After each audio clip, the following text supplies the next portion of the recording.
Hello, everyone. Welcome to a new episode of the Red Devils Corner Kick podcast, a fan podcast dedicated to Manchester United Football Club. Before we proceed, don't forget to hit like, subscribe, follow, whether it's on YouTube, Apple Podcasts, Spotify, and on X, Instagram, and TikTok, RD Corner Kick Pod on TikTok, or on X, and then the Red Devils Corner Kick Pod on Instagram and TikTok. I hope everyone enjoyed their weekend, but let's get to what this episode's going to be about, recapping the 1-1 draw against Fulham this afternoon, to say the least. How would you describe the game? Well, the word fuck does come to mind. Listen, it started off great, it went okay, and then just complete downfall. Listen, there's a lot of emotion coming out from this draw. Listen, and it feels like a loss more than it does a draw. United started off great and struggled, and we saw errors. Last episode, when I did my preview, I wanted to and I discussed this, I mentioned consistency. Consistency linked to this Manchester United squad, the same issue that they had last year, consistency, cannot, or they have no relation. They're a distant relative. Inconsistency with Manchester United are joined at the hip. I know last week we had a good matchup against Arsenal. What we couldn't have was what we saw today against Fulham, and that's what we got. Bruno wasn't great. Delo wasn't great. Ahmad wasn't great. Casemiro wasn't great. Luke Shaw was mediocre. Dorgu wasn't at his best. Bayender was okay. It was okay. The subs were okay. Like, Ruben was trying to go for a win. Like, when you usually bring on Harry Maguire, you're relying on him for his headers to get in there. Yoro was our best player. De Ligt was definitely one of our best players. Mount played great. There were struggles. And like I said, consistency with the squad just wasn't there. And we can go on about, a lot of things, like, and I'm going to give credit to Fulham here first. They played well despite, I shouldn't say despite. They played well even with everything that happened to them as well. The penalty, some of the calls that they were getting, some of them were by the rules, to say the least. I know they were upset with the goal that Man United scored. Some teams would be discouraged, especially after the way they got awarded, the way the penalty was awarded. It wasn't called immediately. It was awarded by VAR review. They had to review it. They went back. They awarded the penalty, which I understand it sucks. I've seen it happen before in many games. Bruno ended up missing it. You can say it's like the old rule in basketball: the ball doesn't lie. But despite everything, they kind of deserved the win. And Man United, though they got the draw, they definitely deserve to lose. And listen, the lineup that was selected, it was very similar to mine. It was just, I had Sesko starting and Mason Mount was starting. Was I upset that Mason Mount got the start? No, because of how well they did last week. So you want to keep that there. Plus, he explained why Sesko wasn't starting. Sesko ended up coming on 5 minutes into the second half. Unfortunately, didn't get any service. But the squad couldn't control the ball in the second half. They definitely struggled. Every player had its struggling moments, and Buemo kind of struggled a little bit, but he still played well. Cunha had his struggles. Bayender, you can question the corners, but his distribution of the ball, especially to the one to Cunha, was great, was fabulous. Cunha definitely showed that he was there to score. Mount did his his due diligence there, especially tracking back. Ahmad couldn't get anything going offensively. Some of he did track back, but the reason why he tracked back was because he caused those errors. Dorgu was okay. He definitely struggled. Shaw was mediocre, like I mentioned. Like, and our mid was just awful. Like, Bruno was terrible today, and trust me, I've seen the Instagram posts. I've seen what's been going on X, and I've seen from the hatred toward, I would say the hatred, but you know, the comments about Bruno and the comments about Amarim. Can we also remember one thing as well as you're reviewing this game? It is the second game of the season. We saw it in, listen, everyone's upset because United didn't blow up Fulham. We have struggled at Fulham. Other squads have struggled at Fulham. Not other squads, other teams have struggled at Fulham. So it was not just us who have struggled at that place. Many teams have struggled. And I know we're Manchester United and all this crap. But it's a tough place to play. It was our first road game. So yes, it was a tough one to go to. It's always a tough atmosphere there. We played them twice last year and won 1-0. And they weren't easy wins. If you remember those games, they were not easy wins. So Fulham knows how to play us well. They know how to play a lot of clubs well. They are not a bad squad, and they do deserve the credit that they got, especially with what they faced today. United kept them in the game because United played like shit. It's the truth. Fulham took advantage like a smart team would, and they scored. They had other opportunities. Bayender did play well. So, and I'm not going to go into the debate of everything with the Ruben Amorim out incident and everything. I will save that for another episode. I will give that another day or two. But this was the second game. I know Kobe hasn't got any minutes yet. I know going into this game, there's talks about Bruno saying his goodbyes to rumors of Bruno and Saudi Arabia, the Saudi League coming back and making a bid again. So we're seeing this here again. So you have those there. I'm not saying those are excuses. And even Bruno, after the penalty, he described the situation. He still said it was an excuse. He still said it was a bad penalty that he took. I'm just going to leave it there. I'm not going to get more into it. Whatever. People can read into it. They can make their comments. For me, I'm just going to leave it the way it is. He missed the penalty. I don't care what caused it. He owned up to missing the penalty. He said it was a bad penalty. It wasn't because of the ref. There's a situation that happened before. He even said it's not an excuse. He missed it. Fans are focusing on, he's blaming the ref. No, he literally admitted that it was a bad penalty. And he has no excuse for missing it. He said that there, so just leave it. The captain owned up to it. The captain played like shit. He was part of the reason why they scored. Diego Dalot, same thing, contributed to that goal. I will be doing my player ratings later, but like I said, Inconsistency and Manchester United are together at the hip.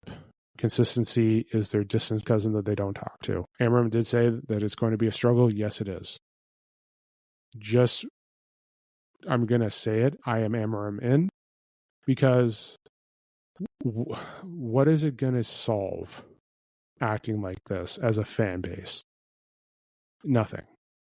And I realized I just went back on saying I was going to talk about this in another episode, but I'm just reminding everyone, like I said, I saw everything that I saw on X and Instagram with the posts. Yeah, fans have a right to be frustrated. But, yeah, fans have a right to be frustrated. It was a terrible game. But there was just so many other factors, too. Nothing was working. Nothing was working. What was it that, we couldn't score? Don't get me wrong, we scored, but I was fine with the offensive setup. They had some chances. They're trying to make opportunities, but things weren't working out well. And it was the same as last week. We had opportunities, but we couldn't capitalize. We spent the money on the offense, but we can't score. Yes, that's what happens. This team needs time. Sesko just joined 2 weeks ago. I wasn't going to lose sleep over him not starting.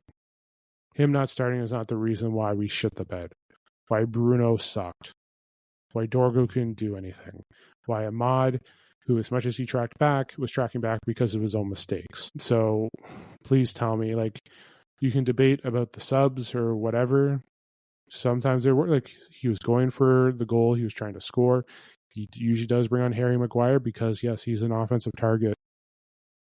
You have him, Sesko, you can even use Delit. They are big targets that you can use to score. You have Mbuemo, who can do corners. His corners are sometimes better than what Bruno gives. Bruno, should he have been subbed off today? Probably. Should Kobe Ameno be given minutes? Potentially.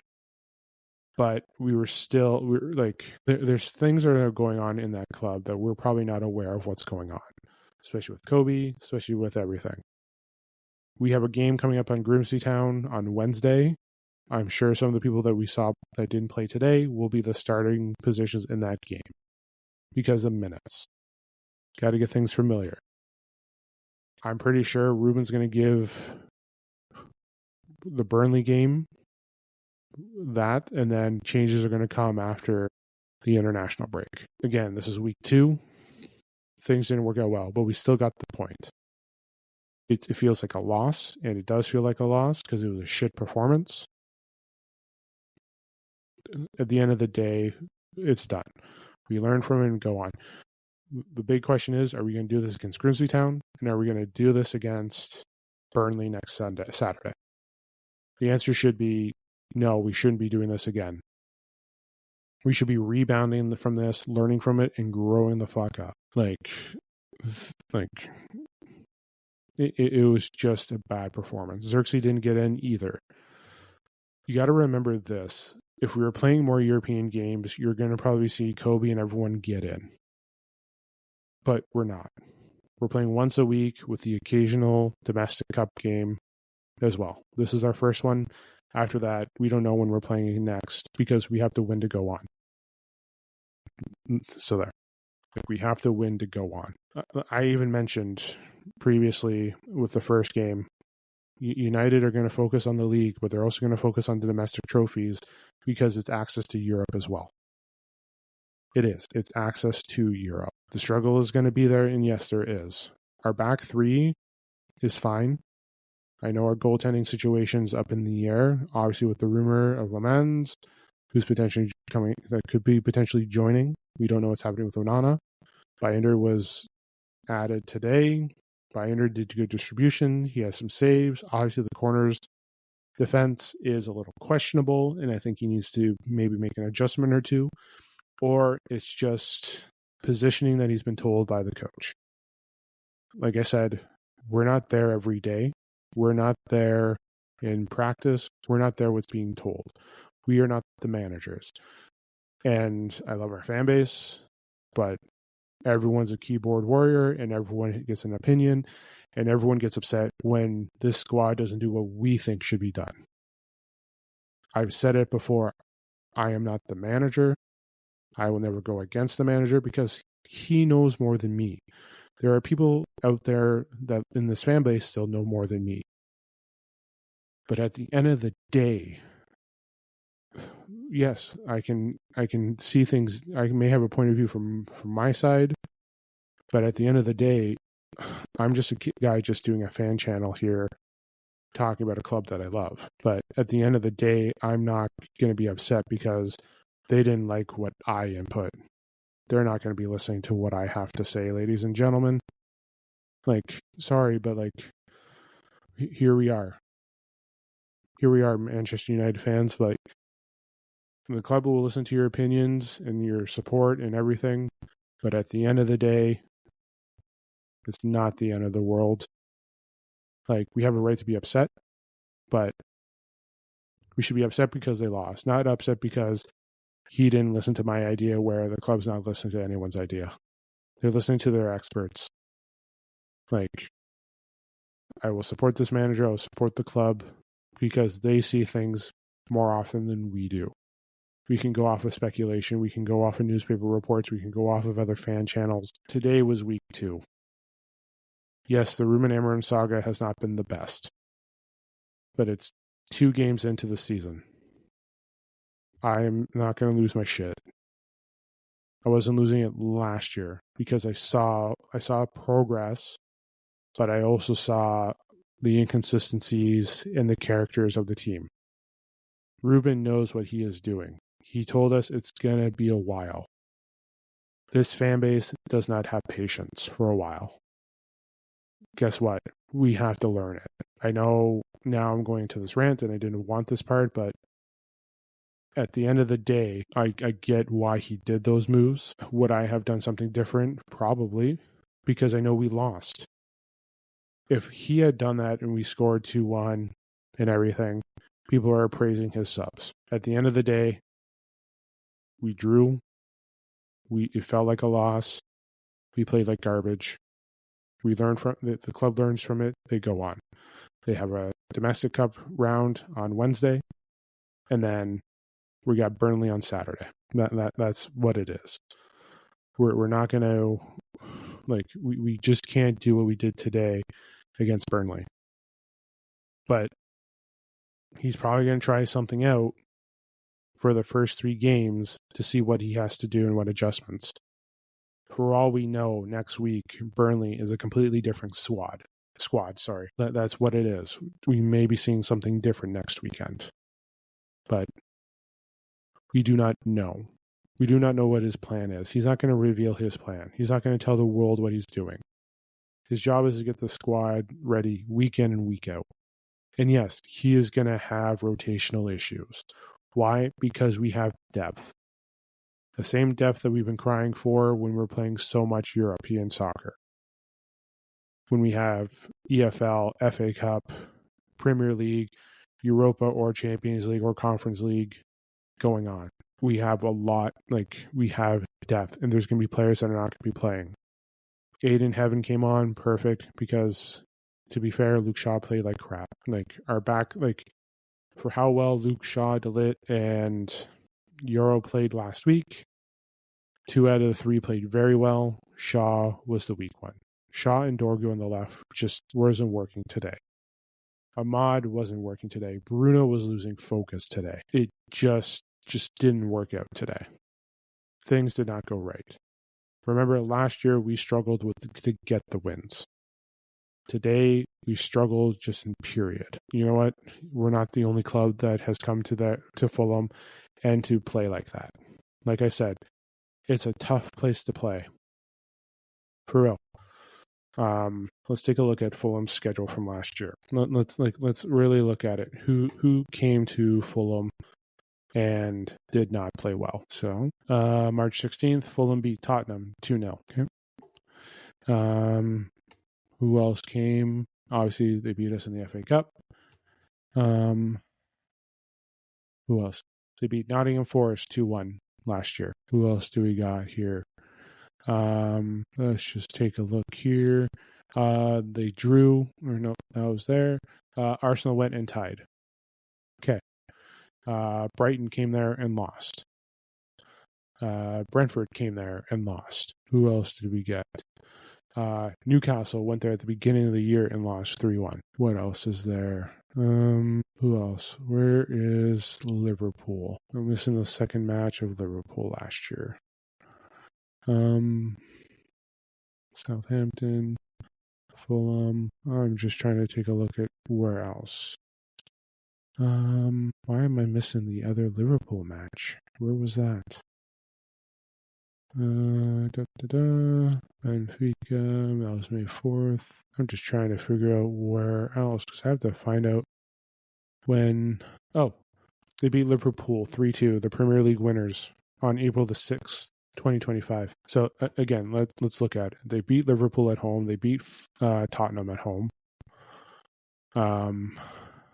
Beat Nottingham Forest at home. What else was there? That was FA Cup. Tied Arsenal at home. Beat Brighton at home. Brentford, who did well. They beat Newcastle. By the way, Newcastle And Nottingham Forest did not beat them in the season series last year. Yeah, let's remember that, ladies and gentlemen. They beat Fulham at home. They beat Nottingham Forest at home, and they beat Nottingham Forest away. So, two teams that are in European competition that qualified from last year, Fulham beat them out. And I'm just taking a look at when they played Man City. I'm just checking that too because they lost to Man City at the Etihad. But I want to check to see how well they played against Man City the second time at home. Looking out through here. Okay. They lost 2-0 to them. But Nottingham Forest, Newcastle, they beat. And they beat them at home. So they beat, like I said, they beat some good squads. They beat them again, it's not an easy place to play at, ladies and gentlemen. And they play teams well. Again, they drew against Liverpool in their first matches and drew against Tottenham. They drew against Arsenal. Fulham is not that bad of a squad. And for us to play the way we did, yeah, we look like we played like crap. But again, it's Craven Cottage is not an easy place to play. And we struggled. So, but yeah, that's who Fulham beat last year. Yeah, they laid some eggs against some other squads, but you beat the Premier League winners at home before they clinched the league. You beat Newcastle and Nottingham Forest twice. You tied Arsenal. You beat Tottenham. I know Tottenham didn't have the best season last year, but they're still considered a decent squad. So you can see what the success that they've had at home and how tough it is to win at home. So United fans, maybe take a look, but again, we're not going to look at what other clubs have done because we're Manchester United. We're Manchester United. Nobody else matters of how else they've played, but we're expected to be at a higher level. We finished 15th last year, ladies and gentlemen. Stop expecting a higher level. And you know what? I'm just going to do it. We finished 15th last year and everyone's crying that this is the worst ever in the history of Manchester United.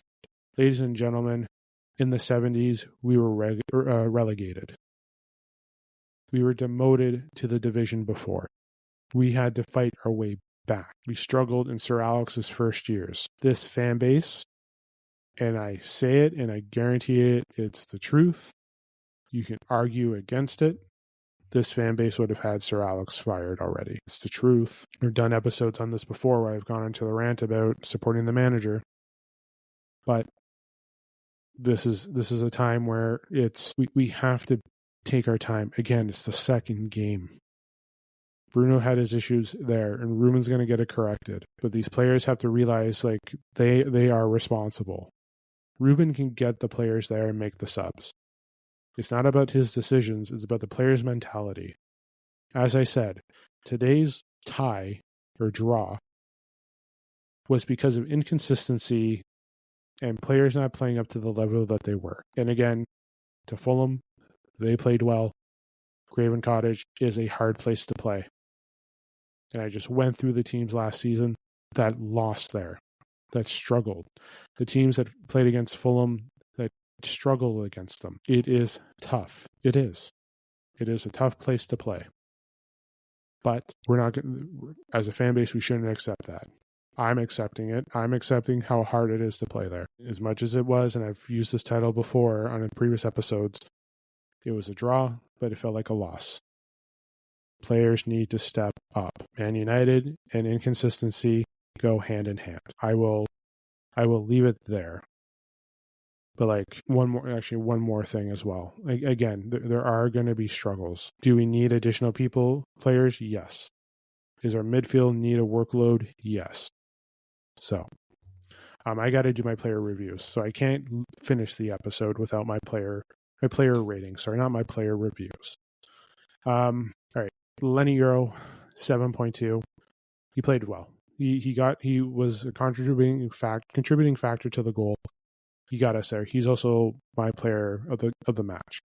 De Ligt, 7.1. He was just below, but he played very well. One thing about Euro, the key stop that he made defensively was incredible.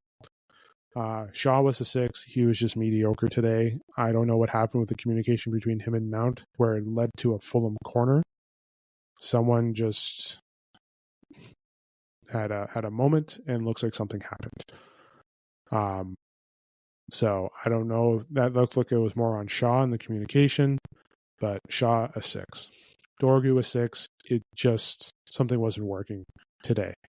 Ahmad 5.5. Yes, he tracked back, but he was tracking back because he's the one that was screwing up on himself. Just did not play a good game. Did not. Casemiro did okay at the beginning and then did not play well after. Took a yellow for a dive. There was also an instance there. It looks like he went in for a slide. That could have cost us, and we could have gone down a man too if there wasn't a collision or anything. So 5.5. Bruno, a 5. He was mediocre. He was mediocre, average, whatever. He sucked. He sucked. Contributed to the goal. I'm not going to put on the penalty because the best do miss penalties, but he wasn't today. Wasn't him. He should have been subbed off. Cunha, great, 7. He did it well. He gave us opportunities. He needs to be more involved. Embuemo and Mount, both 6.8. Embuemo with that corner, giving Euro the opportunity. Boom, led to our goal. Mount, movement, even when he went into the mid, he played decently. He's been great. It's good to have him healthy. He needs to be healthy and also consistent as well. Bayender, 6.2.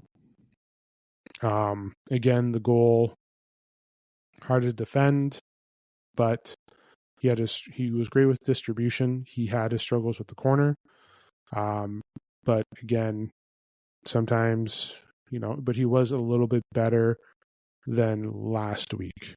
I rated him, I think it was a 5.9, 6.2 today because of the distribution and the chances that he does give. Like, he does make good long balls.